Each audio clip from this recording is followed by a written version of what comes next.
On part 2 of chapter 21. In part 1, Percy met Zeus and Poseidon. He returned Zeus's lightning bolt, and Zeus did not kill him as a reward for returning it.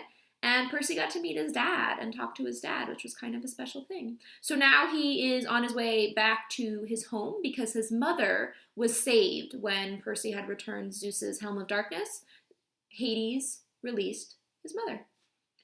So, chapter 21, part 2.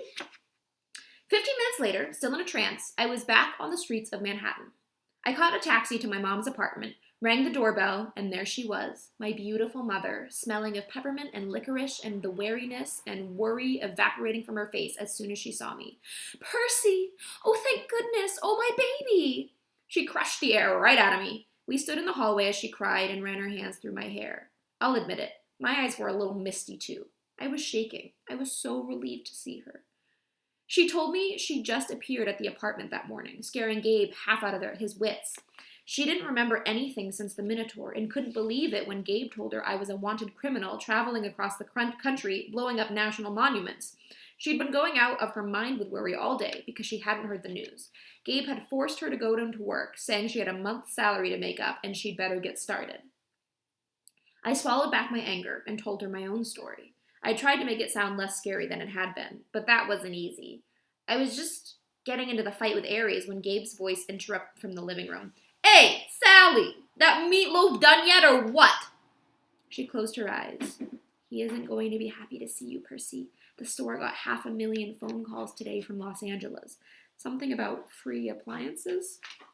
"Oh, yeah, about that." She managed a weak smile. "Just don't make him angrier, all right? Come on."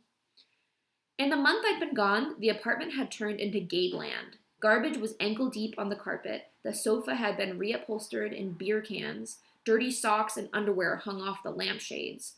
Gabe and 3 of his big goony friends were playing poker at the table.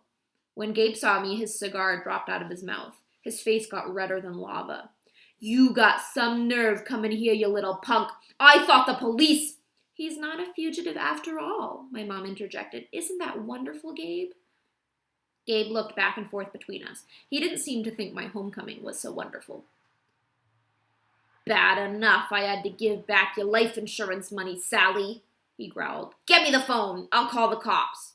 "Gabe, no." He raised his eyebrows. "Did you just say no? You think I'm gonna put up with this punk again? I can still press charges against him from ruining my Camaro." He raised his hand and my mother flinched. For the first time, I realized something. Gabe had hit my mother. I didn't know when or how much, but I was sure he'd done it. Maybe it had been going on for years when I wasn't around. A balloon of anger started expanding in my chest. I came toward Gabe instinctively, taking my pen out of my pocket. He just laughed. "What, punk? You gonna write on me? You touched me and you're going to jail forever, you understand?" "Hey, Gabe," his friend Eddie interrupted. "He's just a kid."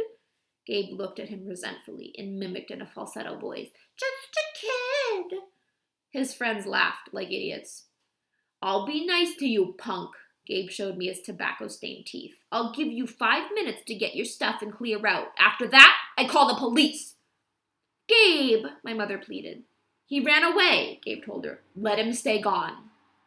I was itching to uncap Riptide, but even if I did, the blade wouldn't hurt humans. And Gabe, by the loosest definition, was human. My mother took my arm. "Please, Percy, come on, we'll go to your room." I let her pull me away, my hands still trembling with rage.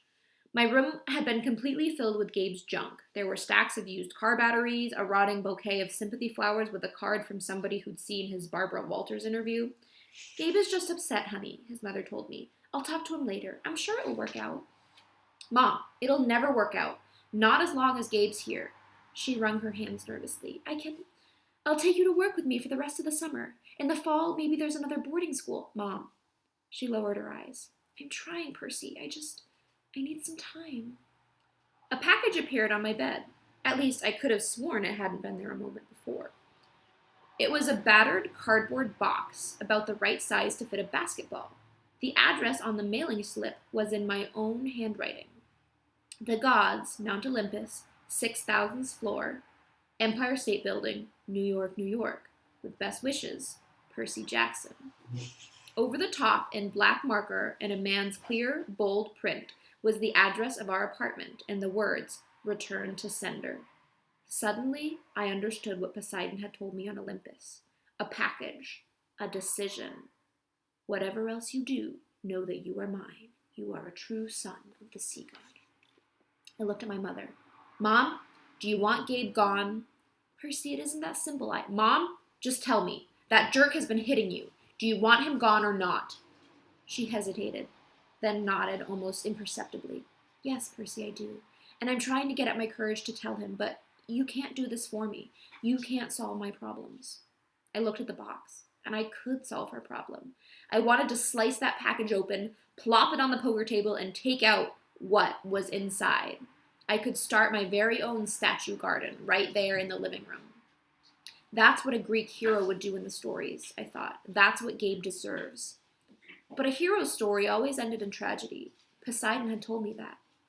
I remembered the underworld. I thought about Gabe's spirit drifting forever in the fields of asphodel, or condemned to some hideous torture behind the barbed wire of the fields of punishment, an eternal poker game, sitting up to his waist in boiling oil listening to opera music.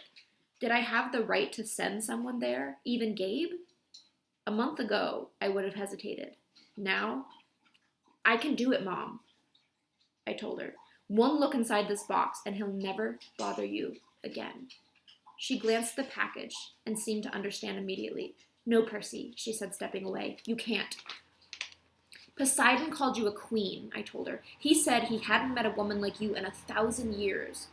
Her cheeks flushed. Percy, you deserve better than this, Mom. You should go to college, get your degree. You can write your novel, meet a nice guy maybe, live in a nice house. You don't need to protect me anymore by staying with Gabe. Let me get rid of him.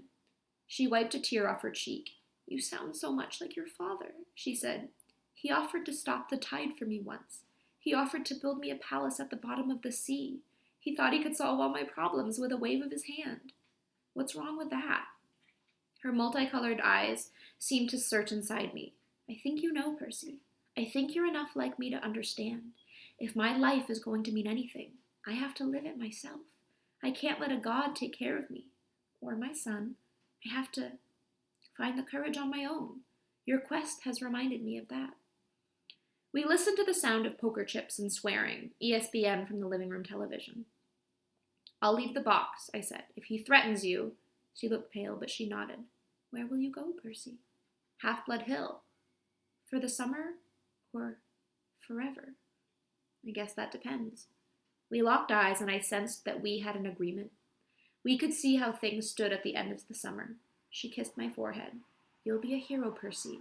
You'll be the greatest of all. I took one look around my bedroom. I had a feeling I'd never see it again. Then I walked with my mother to the front door. Leaving so soon, punk? Gabe called after me. Good riddance. I had one last twinge of doubt. How could I turn down the perfect chance to take revenge on him? I was leaving here without saving my mother. Hey, Sally, he yelled. What about that meatloaf, huh? A steely look of anger flashed in my mother's eyes, and I thought, just maybe, I was leaving her in good hands after all. Her own. The meatloaf is coming right up, dear, she told Gabe. Meatloaf's surprise. She looked at me and winked. The last thing I saw, as the door swung closed, was my mother staring at Gabe, as if she were contemplating how he would look as a garden statue. End of chapter 21.